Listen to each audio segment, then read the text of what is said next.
ఆవిడేంటి silk Smitha కాలు మీద కాలేసుకొని స్టైల్‌గా కూర్చొని హ్మ్. పెద్ద హీరోలు ఎవరు వచ్చినా సరే కాలు మీద కాలు తీసేది కాదంటండి. సార్. ఎందుకంటే ఇది నా కాలే, ఇది నా కాలే, నా కాలు మీద నేను కాలేసుకుంటాను. నీకేంటి? అప్పటి పుష్ప. అప్పటి పుష్ప అనమాట. నిజంగా పుష్ప అండి. ఆ! పుష్పమే అమ్మాయి. ఆ! ఆ అమ్మాయి కళ్ళు, ఆ అమ్మాయి ఫేసు, సార్. ఆ అమ్మాయి ఆ ఫేస్‌లో ఉండేటువంటి గ్లో హ్మ్. అసల చూస్తేనండి ఫోటోగ్రఫీలో ఎంత అందంగా ఉండేదో. తర్వాత అమ్మాయి కళ్ళలో ఒక మ్యాజిక్ ఉందండి. సార్.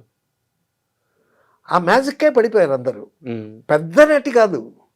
బట్ క్లోజప్ తీస్తే మాత్రం భలే భలే ఉంటది. సార్. ఏంటి మా కమల్ హాసన్‌తో తమిళ్‌లో సినిమాలు ఏమి ఎంత అద్భుతంగా చేసింది. ఎంత స్టార్ అక్కడ.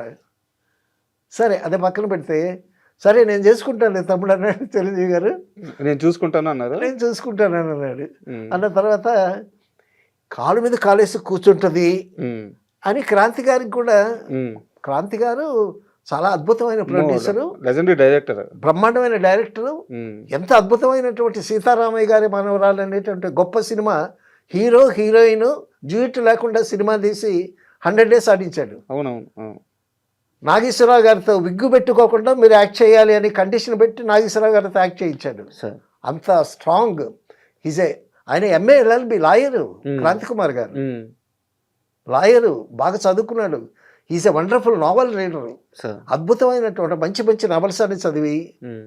న్యాయం కావాలి సినిమా నవలే కదా. అవునవును. అవును. ఆయన నవల్స్ చదివి కొంతమందికి